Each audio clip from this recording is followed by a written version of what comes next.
Ciencias Políticas y Sociales y comunicóloga, feminista, por supuesto. Se encuentra con nosotros también la periodista y analista Alejandra Gómez, a quien también abrazo y saludo con gusto a ambas. Muchísimas gracias por estar este viernes aquí en A Debate.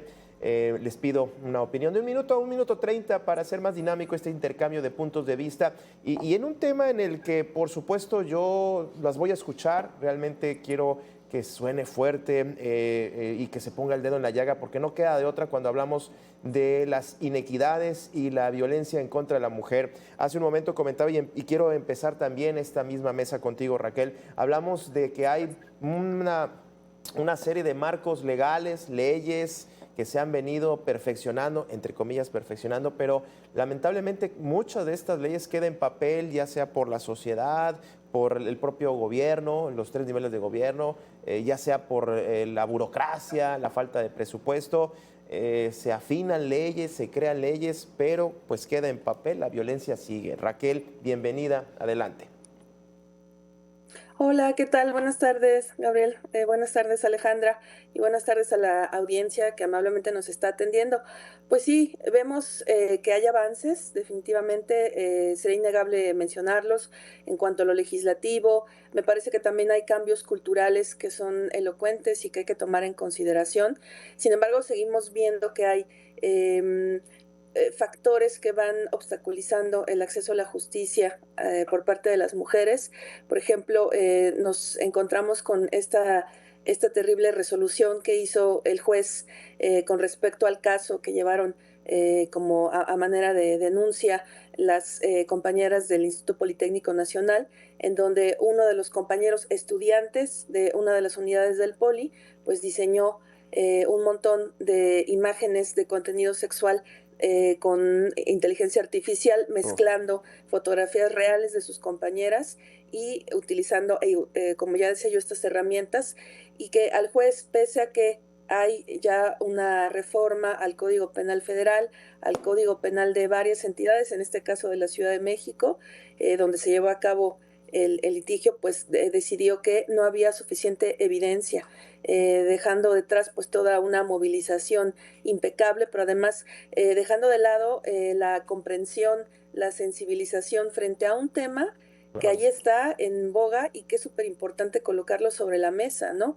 Por un lado, toda esta producción de contenido que no lleva el consentimiento de las mujeres, la producción de contenido sexual, pero también el consumo de este tipo de contenidos, porque aquí está quién lo crea, pero además quién paga por consumir ese contenido. Entonces, vemos que no es suficiente, a pesar de estos cambios que ya mencionábamos y que tú, como decías correctamente, que muchas veces son las propias autoridades quienes ponen estos obstáculos, ¿no? Entonces, pues vemos ahí que hay obstáculos de tipo moral, ético, político, en fin, pero pues por supuesto no hay que claudicar y hay que pensar cómo este tipo de acciones o de omisiones por parte de la autoridad, pues sin duda va sumando a la desigualdad entre mujeres y hombres en lugar de que vayamos avanzando. Esta parte de la violencia digital, ciberacoso, se sube una imagen a internet y difícilmente se puede borrar. Es el derecho a desaparecer, ¿no? Alejandra Gómez, adelante. Gracias, Gabriel. Fíjate que respecto a lo que dice Raquel, que me parece es un punto muy importante, este asunto de cómo se legisla y cómo se regulan este tipo de imágenes creadas con inteligencia artificial. Creo que además de que le faltó perspectiva de género en este tema, creo que un punto muy importante es que ciertamente no hay todavía un marco legal que nos permita regular exactamente pues todo lo que está creado con inteligencia artificial. Siempre dicen que la tecnología va más adelante de lo que van avanzando nuestras leyes y aquí está clarísimo el ejemplo. Lo que se requiere, y creo que muchos ya se han dado cuenta de ello, es una legislación en cuanto a los contenidos que se crean con inteligencia artificial para poder sancionar de una manera efectiva este tipo de casos. Creo también que si se hubiese tratado con perspectiva de género, pues probablemente estaríamos hablando de un resultado distinto al que ocurrió en este caso y que pues esto es también una ventana de oportunidad oportunidad para nuestros legisladores que se pongan a trabajar en materia de estos nuevos temas, porque la tecnología sigue y seguirá avanzando y seguiremos viendo casos de estos en los que se vulnera en la seguridad, la dignidad de las personas con este tipo de acciones que por supuesto es reprobable. Y aunque hemos avanzado en muchos otros temas, con la ley Olimpia, con la ley Ingrid y demás, pues seguimos teniendo muchos rezagos en materia de la atención a la violencia. Y es muy importante destacarlo, digo, hay muchos rezagos que tienen las mujeres. La violencia, que es del que estamos hablando, pues tiene muchas aristas, porque las estadísticas nos lo dicen claramente. 7 de cada 10 mujeres en nuestro país mayores de 15 años por lo menos alguna vez en su vida han sufrido algún tipo de violencia física, sexual, psicológica, económica, demás, de todas las violencias que existen y que cada vez se van sumando más aspectos. Pero también es importante decir que buena parte de esta violencia se ejerce desde personas conocidas. Prácticamente 40% de este tipo de violencia se ejerce desde la pareja, por ejemplo, que es uno de los temas que vulnera mucho a las mujeres. Así es que sí, hay todavía mucho por hacer, hay marcos legales que construir, pero sobre todo también la conciencia de las mexicanas, de los mexicanos, de nuestros legisladores, de los gobernantes, y de que se debe de legislar con esta perspectiva de género para que las mujeres tengamos más oportunidades de llegar a la equidad. Y luego muchos cuestionan, es que ¿por qué a las mujeres les tenemos que dar un trato diferenciado, un trato distinto? Pues porque históricamente las mujeres hemos sido un grupo rezagado, y para llegar a esta equidad sí se requiere de estas modificaciones, estos cambios y estas perspectivas de género específicas en este caso, Gabriel. Claro, claro, y que todavía haya funcionarios públicos que cuestionen, o inclusive algunos líderes entre comillas de comunicación que lancen, sobre todo en redes sociales, este tipo de discusiones, a mí me parece un atavismo del cual parece que lo tenemos arrastrando como una bola de estas de esclavos, y no la podemos soltar. Pero regresando a la parte de poder, me llama mucho la atención que las autoridades insistan mucho en que hay una capacitación de los ministerios públicos en cuestiones de género. Hay la fiscalía que se ha capacitado en materia de género.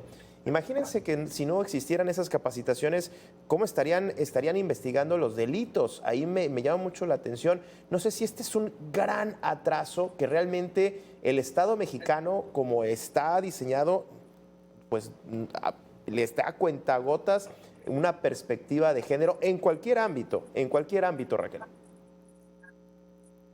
Sí, mira, tocas también un punto clave.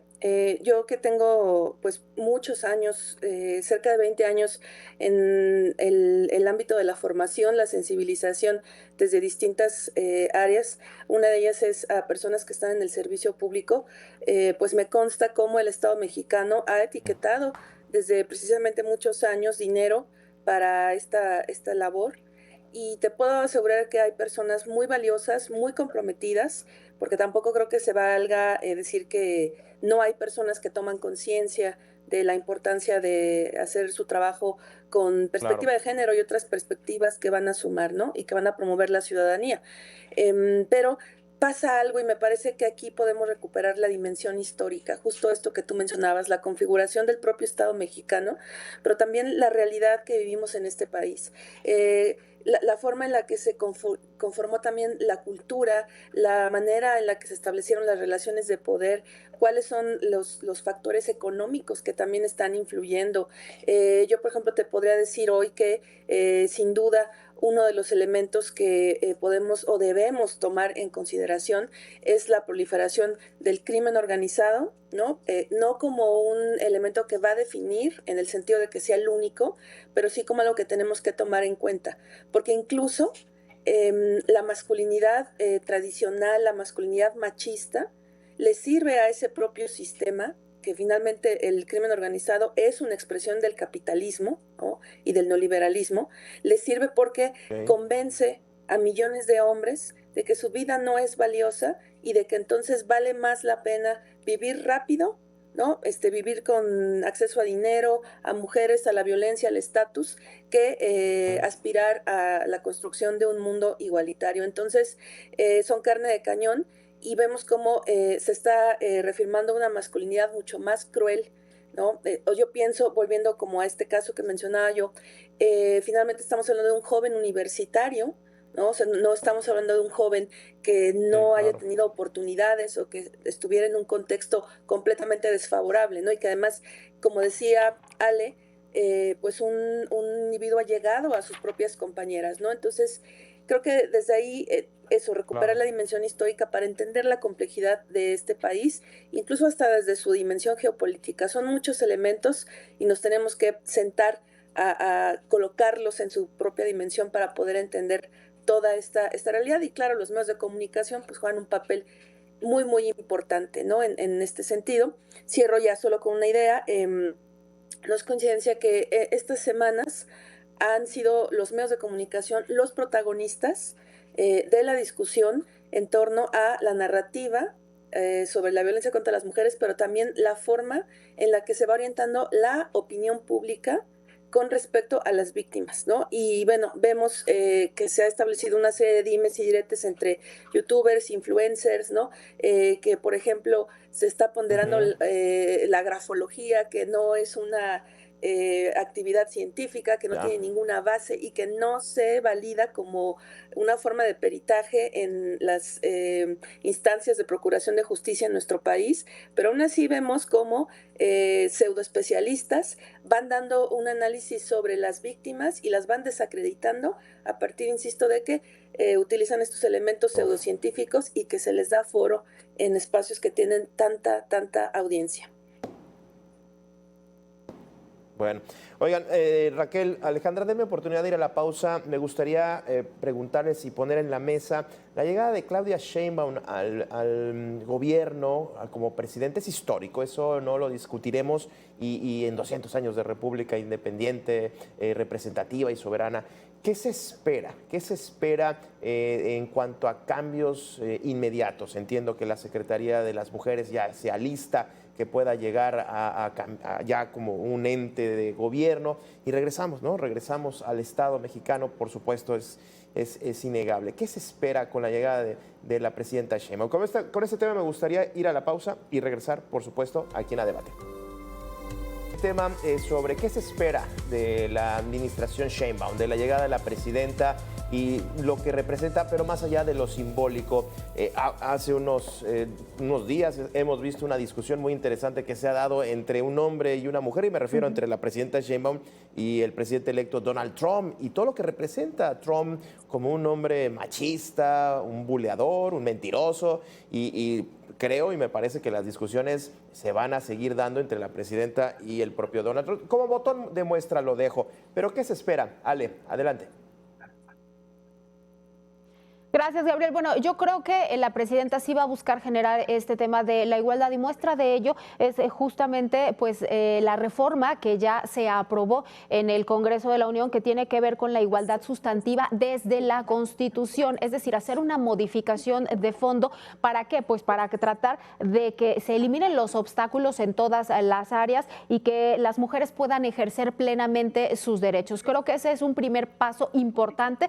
No, eso no nos va a resolver todo. Creo que falta muchísimo por hacer, mucho trabajo desde la sociedad civil, desde los mismos gobiernos, incluso desde los propios empresarios, porque es importante también decirlo, por lo menos 30% de las mujeres sufren de violencia laboral y podríamos esto equipararlo al ejemplo que ponías de la presidenta con Donald Trump. Finalmente son relaciones políticas, pero por decirlo de alguna manera, pues es un trabajo que ella ejerce, el de ser presidenta de la República, el del que ejercerá Claro. de ser el presidente de Estados Unidos. Y sí, se da esta confrontación de géneros, seguramente que tiene que ver, a los hombres les gusta pues dialogar, discutir con hombres en muchas ocasiones y no tanto con las mujeres, pero no queda de otra. Al final de cuentas, creo que tenemos que seguir abriendo estos espacios para las mujeres porque han demostrado las mujeres que han llegado a muchos de estos cargos importantes, las mujeres que son también pues líderes, digamos, en empresas y demás,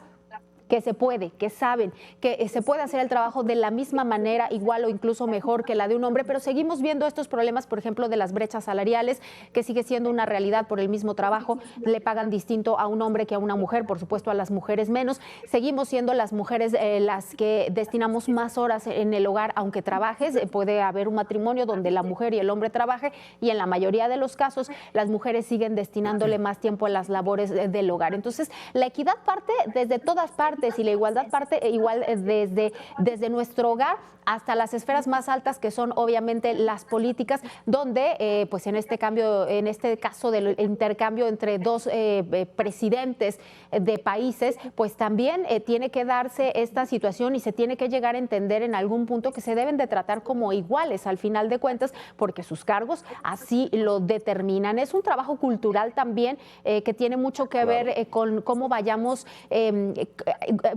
nosotros normalizando este tipo de situaciones también, porque pues decimos, sí, es un tema histórico que haya una primera presidenta en nuestro país. Estados Unidos no lo ha podido lograr, no lo ha podido consolidar. Entonces, sí, es un paso muy, muy importante y que nos debe de llevar a seguir generando este tema de la igualdad de una u otra manera. Claro.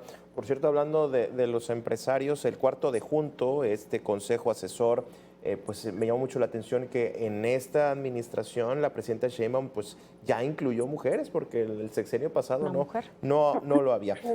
Retomando la pregunta que les hacía Raquel, ¿qué observas, qué esperas del sexenio de la presidenta Sheinbaum? Sí, pues bueno, yo creo que estos meses que pues fueron extra con respecto a que normalmente se tomaba posesión del cargo el 1 de diciembre y que estos fueron como 2 meses, ¿no? de respiro, digamos, creo que sirvieron para que se acomodaran varias cosas. Definitivamente, pues gobernar este país, seas hombre o mujer, no es fácil, pero cuando eres mujer u hombre, pues hay un hándicap específico, ¿no? En este caso, ¿cómo nos explicamos, hablando de esta dimensión histórica de la que hacíamos mención hace algunos minutos, que en un país tan machista hayamos conseguido incluso primero que países pues supuestamente más desarrollados que México, tener a una mandataria, a la primera presidenta? Pues bueno, es así de compleja la realidad de nuestro país, ¿no? Desde luego que ella dice bien, no llegó sola, y esto es importante tomarlo en consideración más allá de un eslogan de campaña, porque en efecto creo que mucho de lo que podemos esperar del sexenio de la presidenta Sheinbaum tiene que ver con el equipo de trabajo que ella misma ha formado, y me parece que va acompañada de mujeres muy valiosas que tienen una historia importante en el servicio público, y que también pues ella ha sido, me parece que muy estratégica. Creo que sí, una de las cosas que hemos visto a lo largo del sexenio pasado como una conducta errática, al menos desde mi perspectiva, es el gran pragmatismo, en donde se hacen alianzas que parecieran incoherentes o infames y que luego hay una factura política. En este sentido, hablo del caso de la presidenta, no de lo que vemos, por ejemplo, en el Senado, que ahí vemos que se repite este pragmatismo. Al contrario, veo en la doctora Sheinbaum esta estrategia para hacer alianzas, y me parece que también esto que decía Ale es súper importante, ¿no? Cómo hay reformas que han elevado a garantías constitucionales horizontes que se veían como utópicos hace no muchos años, ¿no? Entonces creo que eso es importante. Vemos también una científica, una mujer de izquierda. Entonces yo creo que hay que darle pues también su tiempo, y desde luego pues también creo que ella ha también puesto ya su propio estilo, y creo que cada vez menos se le seguirá comparando con el expresidente López Obrador, y pues hay una gran expectativa. Creo que lo que queda como última reflexión es acompañarla con mucha capacidad de crítica, pero también de autocrítica, y sin duda con mucha sororidad. Bueno, pues muchísimas gracias a ambas. Raquel, Alejandra, gracias por sus opiniones, por supuesto. Gracias. Y a usted también, es que estuvo con nosotros esta tarde, le agradezco. Quédese en Mega Noticias.